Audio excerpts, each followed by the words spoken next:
Good morning student. आज हम discuss करने वाले हैं magnetic field at the axis of the circular loop. बेटे यहाँ पर मैंने एक सर्कुलर लूप लिया है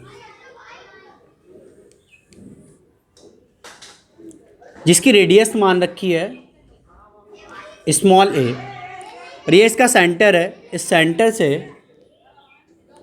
एक्स डिस्टेंस पर एक ऑब्जर्वेशन पॉइंट है जहाँ पर हमें मैग्नेटिक फील्ड फाइंड आउट करनी है। इस लूप में I current anti clockwise flow हो रही है।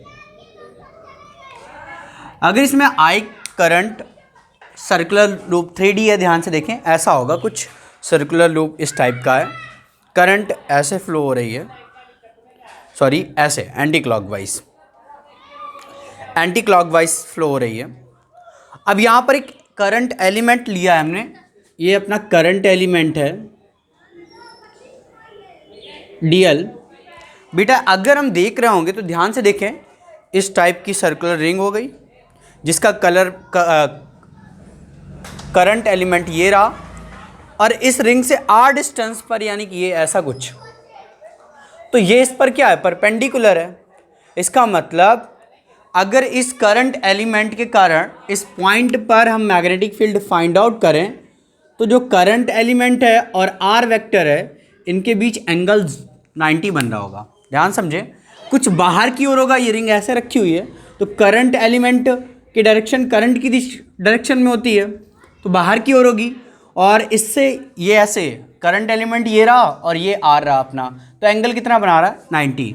तो अगर हम इस करंट एलिमेंट के कारण इस पॉइंट पर मैग्नेटिक फील्ड लिखें तो क्या लिखेंगे, मैग्नेटिक फील्ड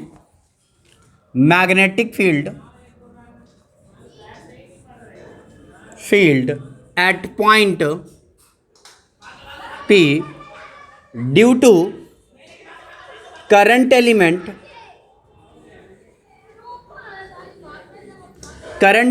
क्या हो जाएगा बेटा, dB equal mu not upon 4 I D L sine theta. Theta की जगह क्या लिखेंगे बेटा, 90, क्योंकि एंगल कितना है 90, अपॉन डिस्टेंस ये इसको r मान लिया, कैपिटल R, तो क्या हो जाएगा r²। तो ये क्या हो जाएगा, dB equal mu not upon 4 I D L upon क्या, r²। अब क्या करेंगे, ऐसे कई सारे डीएल होंगे जिसके कारण मैग्नेटिक फील्ड यहाँ पर हो रही होगी, तो उन सभी डीएल के कारण निकाल कर एडअप कर दें तो मैग्नेटिक फील्ड निकल आएगी। पर मैग्नेटिक फील्ड की डायरेक्शन एक्चुअल में क्या होगी, तो मैग्नेटिक फील्ड की डायरेक्शन हम निकालते थे कैसे बेटा, करंट किधर, current right hand palm rule लगा सकते हैं, कोई भी क्या कर रहे हैं, राइट हैंड पाम रूल लगा रहे हैं। सर्कुलर रिंग ऐसी है, करंट इधर फ्लो हो रही है डायरेक्शन में और थंब से पाम से परपेंडिकुलर पुश करने की डायरेक्शन ही मैग्नेटिक फील्ड की होती थी। ये सर्कुलर रिंग ऐसे, करंट ऐसे फ्लो हो रही है, डायरेक्शन ये इधर की ओर, तो थंब की डायरेक्शन में, तो मैग्नेटिक फील्ड क्या होगी बेटा, अपवर्ड है, और एक तो इधर जब देख रहे होंगे नीचे कर तो डाउनवर्ड होगी। पर इस एक्चुअल में होगी क्या, तो जो मैग्नेटिक फील्ड होती है वो डीएल वेक्टर के परपेंडिकुलर होती है, तो इस डीएल वेक्टर के परपेंडिकुलर और आर वेक्टर के परपेंडिकुलर दोनों की होती है, तो ये इस पर कुछ परपेंडिकुलर ऐसे होगी। अब इसे अपने सुविधा के लिए इसके जस्ट अपोजिट साइड पर एक और करंट एलिमेंट मान लिया जिससे हम कंपोनेंट बड़ी आसानी से कर पाएँ, ये डीबी। बेटा ये इस पर 90 एंगल बना रहा है। अब हमने क्या किया, इसके कंपोनेंट करने के लिए कि यहाँ परपेंडिकुलर खींच दिया, जो एक्स पर परपेंडिकुलर है, तो ये एंगल अपना 90 है, ये एंगल अल्फा है और ये एंगल भी अपना 90 है। अब ध्यान से देखें, अगर ये पूरा एंगल क्या था 90, ये अल्फा, तो ये कितना होगा 90 माइनस अल्फा, और ये पूरा कितना है 90, तो ये कितना हो जाएगा अल्फा। तो ये एंगल अपने पास क्या हो जाएगा बेटा, अल्फा, और ये भी एंगल क्या हो जाएगा अल्फा। इसके कंपोनेंट करते हैं तो ये कंपोनेंट इधर आएगा dB cos अल्फ़ा, और यहाँ पर क्या आएगा बेटा, ये भी dB cos अल्फ़ा, जो कि सेम है, सिमेट्रिकल है, अपोजिट साइड में है, तो कैंसिल आउट कर रहे होंगे। जबकि इसके ये जो हॉरिजेंटल कंपोनेंट है यानी कि डी बी साइन थीटा वो एक ही डायरेक्शन में है, ठीक है। तो ऐसे कई सारे होंगे, क्योंकि इस रिंग पर जो यहां पर हो रहा करंट एलिमेंट होगा उसके अपोजिट ये वाला करंट एलिमेंट होगा, फिर इधर जो इधर सभी करंट एलिमेंट के जो वर्टिकल कंपोनेंट होंगे वो कैंसिल आउट हो रहे होंगे, जबकि हॉरिजेंटल कंपोनेंट ऐड हो रहे होंगे। तो या तो हम दोनों के कारण ऐड करके, तो इसकी लिमिट क्या होगी, आधा ये कवर कर लेगा रिंग और आधी रिंग ये कवर कर लेगा। अगर 2 टाइम्स करेंगे तो इसकी सरकमफेरेंस हाफ लिखेंगे लिमिट लगा के, और अगर पूरे के लिए चाहिए तो एक ही डी वी साइन थीटा लीजिए और फिर क्या कर दीजिए उसका इंटीग्रेशन। तो नेट मैग्नेटिक फील्ड क्या होगी, net magnetic field at point P क्या हो जाएगा बेटा, ये तो कंपोनेंट कैंसल आउट हो रहे हैं तो यही ऐड हो रहे हैं, तो मैंने एक ही लिया है, तो इसकी एक अगर लिया तो इसका मतलब लिमिट कहाँ से लगानी पड़ेगी, पूरी सरकमफेरेंस कवर करेगा, तो सरकमफेरेंस 0 से 2 पाई ए।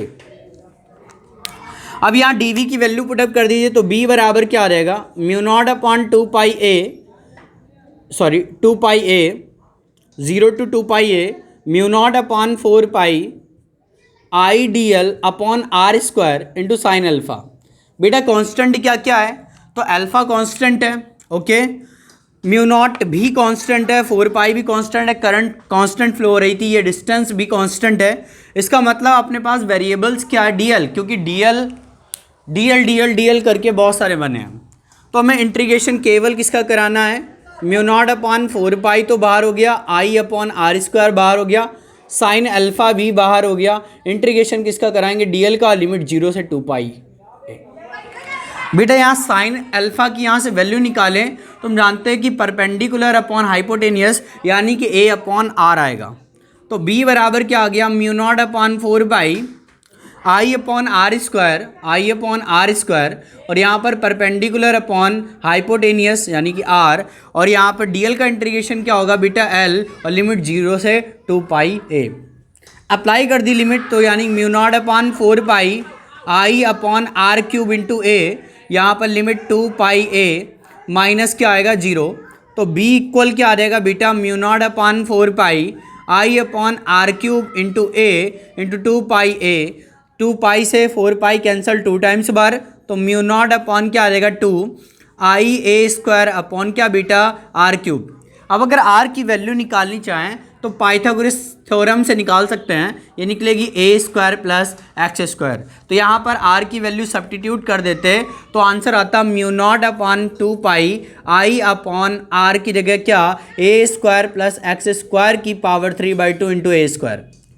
अगर इसमें नंबर ऑफ टर्न्स बेटा एन हो, यानी कि एक कॉइल बना रहा हो, तो एक कॉइल में करंट आई फ्लो हो रहा है, तो एन कॉइल से ऐसे ही एन लूप्स होंगे, तो उसमें टोटल करंट क्या होगा, एक में आई तो 10 में कितना, मान लीजिए एक लूप है जिसमें करंट फ्लो हो रहा है 2 एम्पियर, तो 2 लूप में कितना होगा 4 एम्पियर वही करंट। तो यानी क्या होगा, इस तरीके से अगर एन होंगे तो करंट टोटल क्या होगा एन आई। तो अगर यहाँ पर एन टर्न्स होते, तो सपोज अगर ये एन टर्न्स होते बेटा, तो यहाँ पर मैग्नेटिक फील्ड निकलती म्यू नॉट अपॉन 2 आई अपॉन ए स्क्वायर प्लस एक्स स्क्वायर की पावर 3/2, यहाँ एन का मल्टीप्लाई और ए स्क्वायर। अब ये मैक्सिमम और मिनिमम कब होगी इसे भी समझते हैं हम। अगर मैक्सिमम निकालना है तो बेटा हमने आपको इलेक्ट्रिक फील्ड में ही बता दिया था कि डिफरेंशिएट कराते हैं हम, एक्स के रिस्पेक्ट में डिफरेंशिएट कराएंगे, D B upon D X को 0 रखेंगे तब वैल्यू निकलेगी। या फिर इसी तरीके से हम, एक और तरीका है, अगर मैक्सिमम चाहिए तो हमें ध्यान से देखें आप, एक्स स्क्वायर यानी कि ये डिपेंड बी एक्स पर ही कर रहा है, ये जितनी दूर होगी। अगर मैक्सिमम चाहिए तो इसकी वैल्यू क्या होनी चाहिए, डिनोमिनेटर छोटा होना चाहिए, यानी कि इसे 0 कर दें। अगर 0 कर देंगे इसका मतलब ये कहाँ पर हम आ जाएंगे, सेंटर पे। तो इसका मतलब मैक्सिमम इलेक्ट्रिक फील्ड कहाँ होती है, at a centre, at a point, या फिर सेंटर पे कितनी होती है, यहाँ से कैलकुलेट कर सकते हैं, mu not an I A square upon क्या बीटा, यहाँ पर कितना हो जाएगा 2, और यहाँ ए क्यूब, इससे क्या हो गया कैंसल, तो mu not an I upon 2 ए। यानी कि मैक्सिमम इलेक्ट्रिक फील्ड सेंटर पे होगी और वो कितनी होगी, mu not an I upon 2a। अगर मिनिमम की बात करें तो ये डिनोमिनेटर जो होना चाहिए बहुत लार्ज होना चाहिए, तो उस समय x की वैल्यू इन्फिनिटी रख सकते हैं। तो जब इन्फिनिटी रखेंगे तो ये क्या हो जाएगा, इन्फिनिटी भाग देंगे 0, यानी कि तब मिनिमम होगी जब x की वैल्यू इन्फिनिटी होगी। आई होप आपको ये समझ में आया होगा।